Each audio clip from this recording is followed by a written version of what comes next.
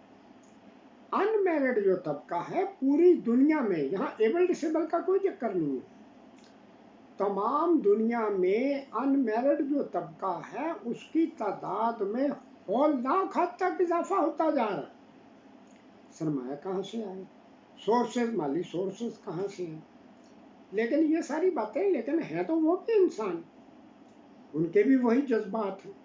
اور پھر انسان کی ایک نیچر ہے کہ جو چیز، اگر اللہ ہمیں 1000 نعمتیں عطا فرما دیتے ہیں، نعمتوں کا ذکر نہیں کرنا، شکر نہیں کرنا، جو چیز نہیں ملی اس پہ ضرور ہم نے افسوس کرنا، اوہو میرے پاس تو یہی نہیں ہے۔ تو بہرحال ہم یہ جو بات ان میرڈ، انہوں نے پھر اپنے جذبات کی تسکین یا شادیوں کی کئی قسمیں بنا رکھی ہیں، انڈائریکٹ، باروبار سرٹیفکیٹ، پیپر میرج، اس طرح کے میرجز، عجیب و غریب، وہ ایک ایسا فضول سا موضوع ہے جس پہ یہاں ڈسکس نہیں کریں گے نا۔ تو انہوں نے کچھ نہ کچھ تو پھر کرنا ہی ہے نا۔ اب آپ کو ایک ایسا واقعہ سناتا ہوں کہ بعض جو اسپیشل وارننگ، میں نے اس جو ویڈیو کا عنوان رکھا ہے special warning for in married community, ایک تنبیہ ہے، اس میں کوئی ایبل فائدہ اٹھائے، ڈسیبل فائدہ اٹھانا چاہیے، سمجھنا چاہیے کہ بعض اوقات دیکھا ہم نے خواتین اگر ان کی 35-40 سال تک شادی نہیں ہوتی، کیوں نہیں ہوتی؟ کہ ان کی جو شرائط ہیں وہ بہت بلند ہوتی، جب 40 کو کراس کر لیا، مردوں نے 40-45 کو کراس کر لیا، ان کی بھی شرائط بڑی بلند ہوتی۔ پھر اس کے بعد یہ کہتے ہیں، ان کی یہ سوچ ہوتی ہے کہ چلو لکھ نہیں تو کاکھ ہی صحیح، کچھ تو ملے، لیکن کچھ بغیر سوچے سمجھے۔ پھر یہ ہے کہ وہ کام ایسے ہوتے ہیں کہ جو بقایا عمر آرام کی ہوتی ہے، کسی طرح سے سکون حاصل کرنا ہوتا ہے، وہ ذہنی اذیتیں، تکلیفیں اور ہمارے جو غلط فیصلے ہیں ان کی بینٹ چڑھ جاتی۔ مثال کے طور پہ تقریباً 35-36 سال پہلے 85 میں نے جب لاہور سروس کرتا تھا، وہ جو اسکول تھا sunrise school for the blind, Ravi road, Lahore, تو وہاں یہ پہلی میری اس طرح کی سرکاری سروس تھی انگلینڈ سے آنے کے بعد۔ اب میں نے یہ سروس شروع کی تو وہاں یہ پتہ چلا کہ آپ کی ڈیوٹی یہ ہے کہ آ جائیں، کوئی کام ہوگا پرنسپل بتا دے گا، پیریڈ لینا ہے، کیا کرنا ہے تو کرنا، ورنہ خود آگے نہیں جانا۔ میں نے کہا یار میں نے اتنی محنت کی ہے، سب کچھ کیا ہے، پرنسپل کو پوچھو۔ دوسرے جو ٹیچرز وغیرہ تھے انہوں نے بڑی سختی سے کہا کہ جناب آپ نے جو بھی کچھ کیا ہو وہ آپ کا معاملہ ہے، آپ ہمارے لیے مسائل نہ کھڑے کریں، اگر پرنسپل کوئی کام بتا دے گا تو وہ آپ کر دیں، ورنہ ہمیں مصیبت میں نہ کریں۔ چلیں، یہ صبح آنا، گپ شپ لگانی ہے، دوپہر کو نزدیک کی دکان تھی، کبھی میں نے چائے پلا دی، کبھی انہوں نے پلا دی۔ وہاں ایک واقعہ سنایا انہوں نے، پتہ نہیں کب کا پرانا ہوگا، اس سے پہلے کا ہی ہوگا۔ لاہور میں کوئی کلرک صاحب تھے، اس دور کی بات ہے جب کلرکوں کو بابو کہا کرتے تھے، کلرک نہیں کہتے تھے۔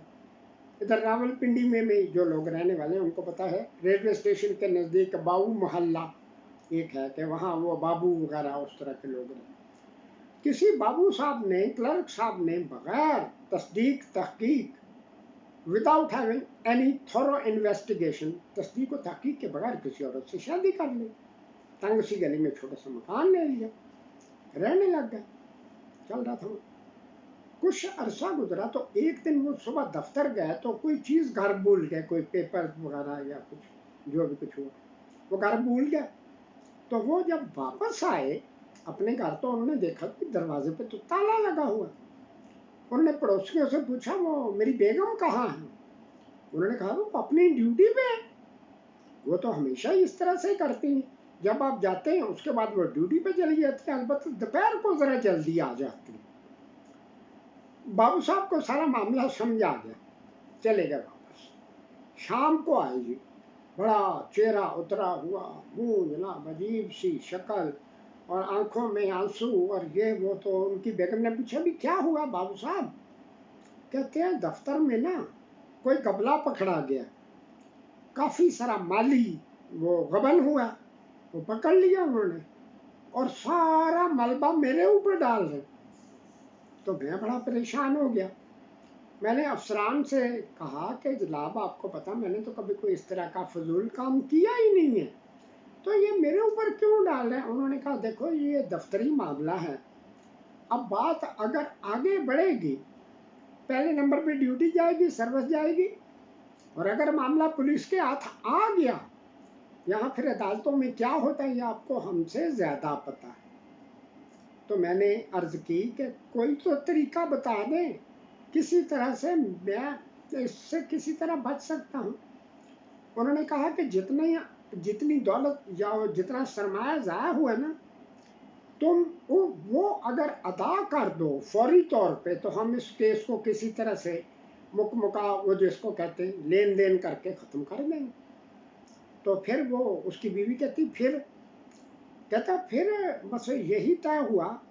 اب بات میں یہ تمہیں کہتا ہوں کہ اگر تو نے اپنا سہاگ بچانا ہے، اپنا گھر بچانا ہے، اپنے شوہر کو بچانا ہے، تو روزانہ مجھے 500 روپیہ دیا کر۔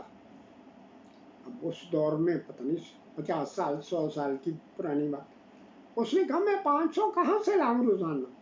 اس نے کہا مجھے نہیں پتا، میں نے آپ کو بات پوری بتا دی، کل سے یہ کام اگر کر سکتی ہو تو شروع ہو جائے۔ چلو جی، اگلے دن سے بیگم صاحبہ اس کو 500 روپے روز دے دیتی تھی۔ وہ پیسے کہاں جاتے تھے وہ چلتی رہی بات، 6 مہینے سال 1.5 سال وہ جو جب پیسے پورے ہو گئے 50-60 ہزار یا جو بھی تھا پورے ہوئے، تو اس نے کلرک نے پورے پیسے نکال کے اپنی بیگم کے ہاتھ پہ رکھ دیے، لو بھائی یہ تھا وہ پیسہ جو آپ نے حق مہر میں لکھوایا تھا، یہ پیسہ پکڑو اور جدھر سے آئی ہو ادھر ہی چلی جاؤ۔ بیگم صاحبہ چلی گئی یا جو بھی کچھ ہوا ہو۔ تو بہرحال یہ بات صرف اتنی ہے، سمجھنے کی بات ہے۔ میرے پاس ان دنوں رشتے وہ ضرورت رشتہ اور اس طرح سے شروع سے ہی معاملہ چل رہے ہیں، لیکن ان دنوں کافی لوگوں کی، خواتین کی طرف سے بھی، لڑکوں کی طرف سے، مردوں کی طرف سے، ہر طرح کہ جلدی کریں جی رشتے آپ کراتے ہیں۔ میں نے ان کو بتاتا ہوں بھی نہ تو میرا کوئی میرج بیورو ہے، نہ میرا کوئی کمیشن والا چکر، البتہ یہ ہے کہ میں اللہ کو گواہ بنا کے سب کے سامنے کہتا ہوں کہ میرے پاس جو بھی کام آئے گا وہ کام اللہ نے پہلے کر دیا ہوتا۔ سینکڑوں جوڑے ایبل ڈسیبل کے، ڈسیبل کے، ایبل اور ڈسیبل کے وہ ہوتے آ رہے ہیں اور اب بھی انشاءاللہ ہوتے رہیں گے۔ لیکن کئی جگہ سے مجھے یہ کہا جلدی کریں گی، وہ ہم نے فلاں کا بھی کرنا، فلاں کا جلدی کریں۔ تو میں ان کو کہتا ہوں کہ دیکھو زندگی کا پوری زندگی کا معاملہ، اب یہ شوہر بیچارے جلدی کریں، جلدی میں وہ پھر مجھے قرآن پاک کی آیت یاد آتی کہ جلدی کام شیطان کا، اور انسان واقعی بہت فطرتاً جلد باز ہے۔ ہماری جلد بازی کا نتیجہ بڑا خوفناک نکل سکتا ہے۔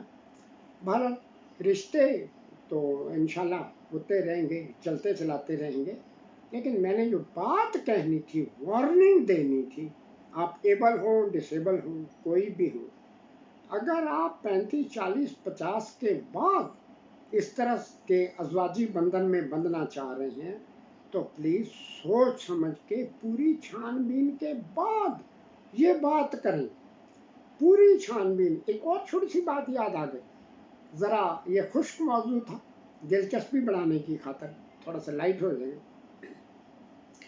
ایک بچہ دیر سے اسکول پہنچا، اس کی ٹیچر نے پوچھا بھی بیٹا دیر سے کیوں آئے ہو؟ کہتا میری مما جو ہیں ان کو ہاسپٹل جانے کی تیاری کرنی تھی، میں نے خود اپنا ناشتہ بنایا اور کھا کے تو آ گیا ہوں تو اس لیے دیر ہو گئی۔ ٹیچر نے کہا اوہو تم اس طرح کرو، فوری طور پہ گھر چلے جاؤ، ہو سکتا ہے تمہاری مما کو کوئی ایسی چھوت کی بیماری ہو کہ تمہارے ذریعے ہمیں بھی لگ جائے۔ کل اپنی والدہ سے سمجھ کے بات پھر آنا ورنہ گاڑی رہنا۔ اگلے دن کیا ہوا، وہ بچہ آ گیا۔ اس نے کہا جی میں نے والدہ سے پوچھا تو والدہ کہتی ہیں، مما میری جو کہتی ہیں کہ ٹیچر کو کہنا کہ اگر وہ شادی شدہ نہیں ہے تو یہ بیماری اس کو نہیں لگ سکتی، اور کل میرا چھوٹا بھائی پیدا ہوا ہے۔ یہ تو ایسی تھی نا بات۔ تو یہ بات بہت اہم ہے۔ اس موضوع پہ بہت سے المناک واقعات میرے سامنے ہوئے ہیں۔ مجھے یاد ہے پھر انشاءاللہ جو جو موقع بنے گا نا آگے ان چیزوں کے بارے میں بھی بتایا کروں گا، لیکن یہ بھی ذہن میں رکھا ہمیشہ کہ اللہ تعالیٰ فرماتے ہیں کہ مسلمانوں تم دوسرے مسلمانوں کے پردے رکھو تاکہ قیامت والے دن تمہارے بھی پردے رکھے جائیں۔ تو جو اللہ تعالیٰ ہم سب کو اس طرح کی پریشانیوں سے، ذہنی پریشانیوں سے، جسمانی اذیتوں سے بچائے رکھے، اور انشاءاللہ باقی باتیں جو ہیں اگلی ویڈیو میں ہوں گی نا۔ والسلام وآخر دعوانا ان الحمدللہ رب